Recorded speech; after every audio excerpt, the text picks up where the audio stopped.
ప్రస్తుతం పవన్, నారా లోకేష్ ఇద్దరు కూడా కూటమిలో భాగస్వాములుగా ఉండి యాక్టివ్ రాజకీయాలే పోషిస్తున్నారు. ఇద్దరు కూడా మంత్రులుగా. ఈయన కీలక శాఖ మంత్రిగా ఉన్నారు, విద్యాశాఖకు సంబంధించి, అలాగే ఐటీ శాఖకు సంబంధించి. అలాగే పవన్ కళ్యాణ్ కూడా ఆయన దగ్గర ఒక 5 శాఖలు ఉన్నాయి, పైగా అదనంగా డిప్యూటీ సీఎం ఉంది. కాకపోతే నారా లోకేష్కి ఏంటి అంటే అదనపు క్రెడిట్, ఆయన ముఖ్యమంత్రి గారి కుమారుడు. ఇంకా అదే పెద్ద ట్యాగ్ ఆయనకి. ఎన్ని మంత్రి పదవులు ఇచ్చినా ఏది ఇచ్చినా సరే సీఎం కొడుకు అంటే మామూలుగా ఉండదు కదా. సో ఇప్పుడు ఇద్దరిలో ఎవరు ఎంత అంటే చెప్పలేం, ఎవరు గొప్ప అంటే చెప్పలేం, ఎవరికి వాళ్ళే గొప్ప.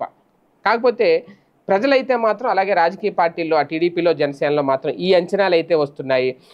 అలాగని చెప్పి పవన్ కళ్యాణ్ గారు ఏమి టీడీపీకి వ్యతిరేకంగానే, బాబు గారికి వ్యతిరేకంగానే ఉండరు. ఆయన కూడా చంద్రబాబు గారే సీఎంగా ఉండాలని కోరుకుంటున్నారు, ఆయన నాయకత్వంలోనే పనిచేయాలని కోరుకుంటున్నారు.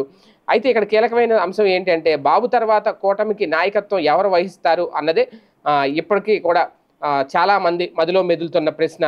ఒక రకంగా ఇది ఊహాజనితమైన ప్రశ్న అని అనుకోవచ్చు, కానీ రాజకీయాల్లో భవిష్యత్తు మీదే చర్చలు ఎక్కువగా జరుగుతూ ఉంటాయి.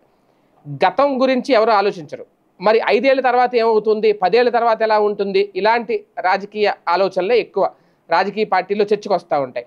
వాటి మీద రాజకీయ విశ్లేషణలు కూడా జరుగుతూ ఉంటాయి. ఆ విధంగా ఆలోచిస్తే చంద్రబాబు గారు ముఖ్యమంత్రి అయితే పవన్ ఉప ముఖ్యమంత్రి. సో బాబు తర్వాత ప్లేస్ పవన్దే అనేది ఒక సూత్రబద్ధమైన వాదన ఇది. ఎందుకంటే పదవుల ప్రకారం చూసుకుంటే ఇక్కడ వారసత్వం చూడకూడదు, అంతే కదా. డిప్యూటీ సీఎం తర్వాత ఎవరు, డిప్యూటీ సీఎం, సీఎం తర్వాత డిప్యూటీ సీఎం అంతే, డిప్యూటీ సీఎం పైన సీఎం అంతే.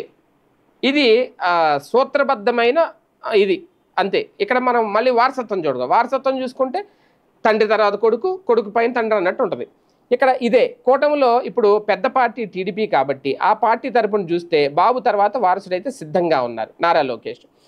ఇప్పుడు పార్టీల మధ్య ఇవే అభిప్రాయాలు ఎలా ఉన్నా సరే జనంలో చూస్తే పరిస్థితి ఎలా ఉంది అన్నది కనుక ఆలోచిస్తే పవన్ లోకేష్ కలిసి పర్యటనలు చేసిన, ఒకే వేదిక మీద నుంచి సభల్లో మాట్లాడినా ఎక్కువ స్పందన అయితే పవన్కు ఉంటుంది అనేది ఒక విశ్లేషణ. ఎందుకంటే ఆయన హీరో కాబట్టి, ఆయన స్వతహాగా పవన్ కళ్యాణ్కి ఎప్పుడైతే సినీ గ్లామర్ ఉన్న నటుడు కాబట్టి ఆయనకుండే ఆదరణ వేరుంటుంది. అంతేకాకుండా ఆయన ఒక రాజకీయ పార్టీని స్థాపించి 10 ఏళ్లుగా నడుపుతూ సొంత నాయకత్వం కలిగిన వారు, వెనక బలమైన సామాజిక వర్గం అండదండలు కూడా ఉన్నాయి. దాంతో ఆయనకంటూ ఒక బలం, ఒక బలగం ఇవన్నీ ఉన్నాయి అనేది. అదే సమయంలో లోకేష్ వెనక కూడా పార్టీ బలం ఉంది, ఒక సామాజిక వర్గం బలం ఉంది. అయితే ఇమేజ్ విషయంలో కొంత తేడా వస్తుంది అంటున్నారు. లేటెస్ట్గా అనంతపురం జిల్లా గోరంట్ల మండలంలో తెలుగు జవాన్ మురళీ నాయక్ అంత్యక్రియల్లో పవన్ లోకేష్ కలిసి పాల్గొన్నారు. అక్కడ జనం ఫోకస్ కానీ, మీడియా ఫోకస్ కానీ మొత్తం పవన్ కళ్యాణ్ మీదకే వెళ్ళాయి. పవన్ ఓదార్పే అందరూ హైలైట్ చేశారు. పవన్ చుట్టూ కెమెరాలు తిరిగాయి. నిజానికి నారా లోకేష్ మురళీ పార్థివ కాయాన్ని భుజాన్ని మోశారు, కానీ ఆయన గురించి ఎన్నో మాటలు కూడా చెప్పారు. ప్రభుత్వం చేయబోతున్న సహాయం గురించి కూడా వివరించారు. ఇక పవన్ కంటే ముందొచ్చి ఆ అంత్యక్రియల్లో, ఆ కార్యక్రమంలో లోకేష్ పాల్గొన్నారు. కానీ పవన్కి ఉన్న మాస్ ఇమేజ్ వల్ల ఆయన రాకతో మొత్తం సీన్ మారిపోయింది. మొత్తం అన్ని చోట్ల పవనే కనిపించారు.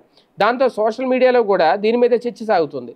పవన్ లోకేష్ కలిసి పాల్గొన్న కార్యక్రమాల్లో ఎక్కువ పవన్ హైలైట్ అవుతున్నారు. అదే సోషల్ మీడియా డిస్కషన్గా కూడా ఉంటుంది. నిజానికి ఇలాంటి చోట ఎవరు ఏంటి అన్నది ఒక చర్చ తీసుకురాకూడదు, కానీ నెటిజన్లకు వీటితో పని లేదు. కానీ దాంతో పవన్ మాస్ కాదు దాస్ అంటున్నారు వాళ్ళందరూ. ఏదేమైనా లోకేష్ స్పీచ్లన్నీ కూడా ఇటీవల మాస్కి అట్రాక్ట్ చేస్తూనే ఉన్నాయి. అయితే ఆయన మరింతగా తన పొలిటికల్ గ్లామర్ను కూడా పెంచుకోవాల్సి ఉంది. పవన్తో పాల్గొనే సభల్లో మరింతగా జనం అటెన్షన్ పొందేలా సరికొత్త వ్యూహాలతో సిద్ధంగా ఉండాలి అని సూచించే వాళ్ళు కూడా ఉన్నారు. ఏది ఏమైనా ఇక్కడ పవన్నో లేదంటే చంద్రబాబునో ఎక్కువ తక్కువ చేసి చూపించాలి అనేది కాదు, పవన్నో నారా లోకేష్ని ఎక్కువ తక్కువ చేసి చూపించాలి అనేది. కానీ ఆ డిస్కషన్ అయితే ప్రజల్లో ఖచ్చితంగా ఉంటుంది, హూ ఈజ్ నెక్స్ట్ అనేది. ఆ సందర్భం వచ్చినప్పుడు ఇప్పుడు ఒక విశ్లేషణ అయితే పవన్నే ఎక్కువ హైలైట్ చేస్తుందట. ఇది చర్చించాల్సిన అంశం.